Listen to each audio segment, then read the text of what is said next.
बिहार की सरकारी नौकरियों में स्थानीय निवासियों के लिए आरक्षण नीति अर्थात डोमिसाइल नीति को लागू करे।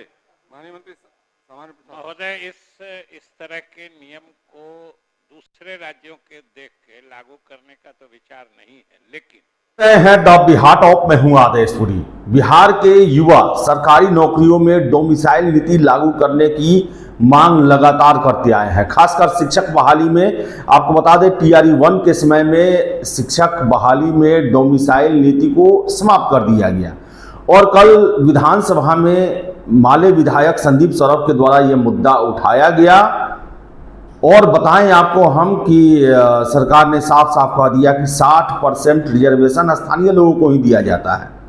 इसके अलावा जो दिव्यांग हैं और महिला कैटेगरी को लेकर भी प्रश्न किया गया और उस पर भी जो है सरकार ने जो है गोल मटोल जवाब देकर बल्ला झाड़ लिया। इसको लेकर कल सदन में इस प्रस्ताव को लेकर जो है वोटिंग भी हुआ, लेकिन वोटिंग में ये प्रस्ताव स्वीकृत नहीं हो पाया। सुनिए कल विधानसभा में क्या हुआ। तो आपने देखा कि कैसे जो है प्रस्ताव को अस्वीकृत कर दिया गया और सरकार ने साफ साफ ये कह दिया कि बिहार अन्य राज्यों की तरह डोमिसाइल नीति लागू नहीं करने जा रही है। आपकी क्या राय है कमेंट बॉक्स में जरूर दें। फिलहाल इस वीडियो में इतना ही। बहुत बहुत धन्यवाद। करता हूं कि यह सभा राज्य सरकार से अभिस्ताव करती है कि वह बिहार के युवाओं के लिए नौकरियों में अवसरों को सुरक्षित रखने हेतु झारखंड, पश्चिम बंगाल, उड़ीसा, उत्तर प्रदेश, मध्य प्रदेश, हरियाणा, हिमाचल प्रदेश, महाराष्ट्र, तमिलनाडु जैसे राज्यों की तर्ज पर बिहार की सरकारी नौकरियों में स्थानीय निवासियों के लिए आरक्षण नीति अर्थात डोमिसाइल नीति को लागू करे। माननीय मंत्री सामान्य प्रसाद महोदय, इस तरह के नियम को दूसरे राज्यों के देख के लागू करने का तो विचार नहीं है, लेकिन सरकार का ये नियम है कि जितने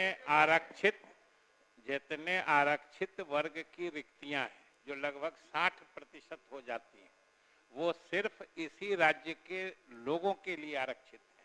जितनी आरक्षित वर्ग की रिक्तियां हैं उसमें इसी राज्य के छात्र या अभ्यर्थी नियुक्त होते हैं, इसलिए लगभग 60% सरकारी नौकरियों में अभी भी राज्य के अंदर के आते हैं और पूर्ण रूप से दूसरे राज्यों की तर्ज पर लागू करने की योजना नहीं है। इसलिए माननीय सदस्य आग्रह किया अपना प्रस्ताव सरकार ने अपनी अध्यक्ष स्पष्ट की है कि आप अपना संकल्प वापस लेना चाहते हैं। अध्यक्ष महोदय, सरकार कह रही कि आरक्षित श्रेणी में दूसरे राज्य के नहीं है, महिलाओं में है और दिव्यांग श्रेणी में बड़ी संख्या में बिहार से लोगों से ज्यादा दूसरे प्रदेश के हैं। महोदय ने पूरी स्थिति स्पष्ट की आप महोदय, टीआरई 1 के समय सरकार ने डोमिसाइल लागू किया था। बता रहे जब लागू हो सकता है एक बार, उसका भी क्लैरिफिकेशन जा रहा है। महिलाओं और दिव्यांग जो है वो हॉरिजॉन्टल रिजर्वेशन में आता है, मतलब क्षैतिज आरक्षण। वर्टिकल आरक्षण दूसरा होता है, उसमें सामाजिक वर्ग होता है। ये शारीरिक वर्ग के लोग हैं, महिला या दिव्यांग, ये उसी वर्ग के लोग को आता है। इसलिए वो क्लैरिफिकेशन जा रहा है, जो आप कह रहे हैं उसका निदान भी हो रहा है। अभी अपना प्रस्ताव वापस सरकार के सकारात्मक जवाब क्या संकल्प? सकारात्मक जवाब कहाँ है? पड़ोस के राज्य में है, बिहार के लोग बाहर अप्लाई नहीं कर सकते हैं। ठीक है, मैं और सब रखता हूँ जो इस प्रस्ताव के पक्ष में यहाँ कहें, वोटिंग करवा दिया जाए। करा रहे हैं जो इस प्रस्ताव के पक्ष में यहाँ कहें, जो इस प्रस्ताव के विपक्ष में ना कहें। मैं समझता हूँ विपक्ष में बहुमत है, प्रस्ताव अस्वीकृत हुआ।